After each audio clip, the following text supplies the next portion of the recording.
O Senhor é minha luz e salvação. Salmo 26. O bom dia. Em nome do Pai, do Filho e do Espírito Santo. Amém.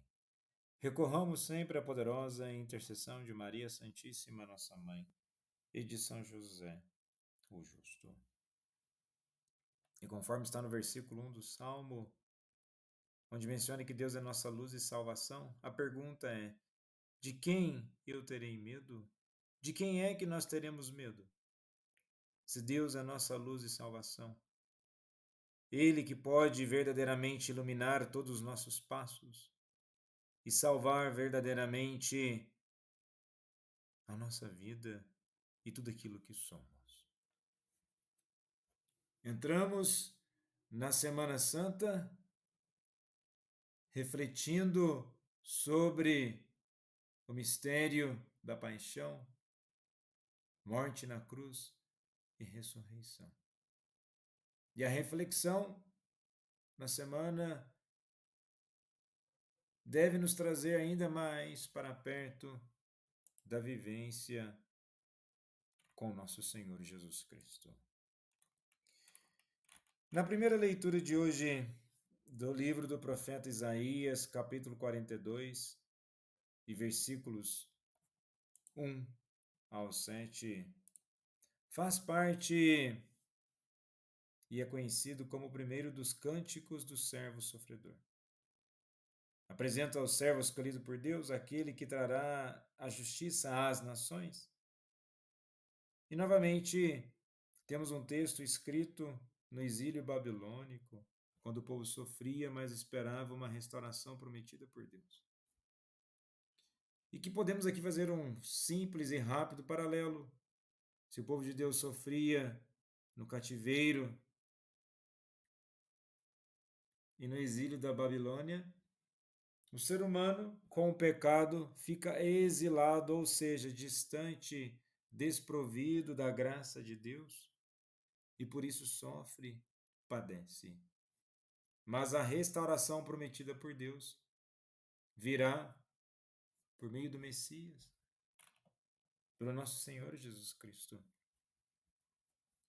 E no versículo onde diz: Eis o meu servo, que eu sustento, meu eleito, nele se compraz minha alma, pus sobre ele o meu espírito, ele promoverá o direito entre as nações. O Novo Testamento aplica isso diretamente a Jesus, ao mencionar meu servo, conforme está em Mateus 12, versículos 18 ao 21. E depois nele se compraz minha alma, é o eco do batismo de Jesus. Este é meu filho amado, Mateus 3, versículo 17.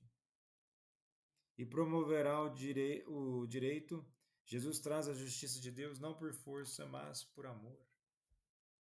E no versículo 2, não clama, não levanta a voz, não faz ouvir suas vozes nas praças. Jesus não veio com violência ou discursos exaltados. Cumpre-se em sua humildade e mansidão, conforme Mateus 11, versículo 29. E é interessante refletir sobre isso na Semana Santa, pois nos dias de hoje as pessoas optaram por um extremo barulho, e por incrível que pareça, tal barulho é vazio de verdadeiro sentido do que é o louvor a Deus. Escolhe-se de forma muito ruim e orquestrada elementos de uma prática cristã que pode estar sendo totalmente vazia. A música distorcida nos seus arranjos, embora eu não seja músico, mas é perceptível, inclusive dentro da igreja, uma distorção. Mas não só nessas dinâmicas, há uma distorção na onde há pecado. E aqui não estou dizendo que a música em si é um pecado. Mas a partir do momento que o espírito humano está distante do bom senso, da humildade, do entendimento melhor sobre as coisas, aquilo que é produzido pelo ser humano sai destoado. Mas o ponto central é a figura do servo sofredor. Aquele que carrega sobre si as nossas dores, que nos traz a paz mediante o seu sacrifício, a libertação dos cativos mediante a sua misericórdia. E no evangelho de hoje, em João capítulo 12, versículos 1 ao 11, narra a unção de Jesus por Maria em Betânia, 6 dias antes da Páscoa. Um gesto de amor profundo, mas que também anuncia sua morte. Esse evento é seguido pelo plano dos judeus de matar Jesus e também Lázaro, que testemunhava seu poder. E Jesus, como servo eleito e enviado, assim como Isaías apresenta o servo como escolhido e sustentado por Jesus, Jesus se prepara para o ápice de sua missão, a cruz. Maria o unge como se estivesse se preparando para o seu sacrifício, reconhecendo sua missão. João 12, versículo 7.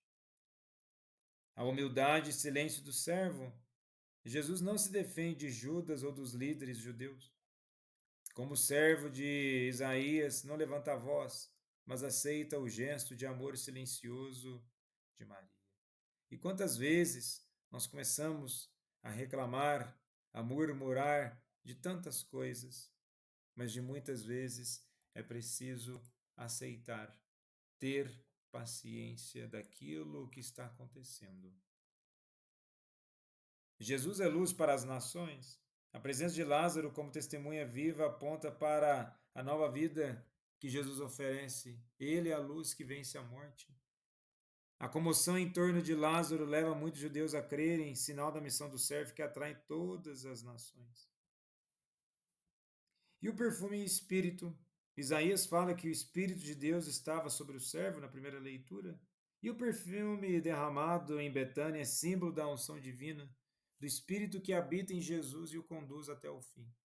A casa se enche de perfume, como se o mundo começasse a perceber a presença do Santo. E com isso, devemos olhar exatamente nesse ponto da presença de Deus que preenche o mundo. Se na leitura de ontem, Jesus ele se esvazia, mas todo esse esvaziamento é para preencher o mundo, preencher nossas vidas. Não adianta apenas preencher-se de si próprio, encher-se de orgulho e de vários outros aspectos da realidade humana e não conseguir preencher o mundo. É preciso, então, nos esvaziar, mas que possamos nos esvaziar das nossas riquezas, de nossos atributos, dos nossos dons para enriquecer aquilo que está ao nosso redor. Pois fazendo assim, nós fazemos uma lógica de serviço, colocando à disposição para a essência da transformação. Maria, aqui no texto, representa o discipulado verdadeiro. Ela reconhece quem é Jesus e oferece o melhor. E que possamos, ao esvaziar nossas vidas, oferecer o melhor. Não qualquer coisa. E no dia de hoje, somos convidados a ser como Maria, adoradores, não como Judas, calculistas.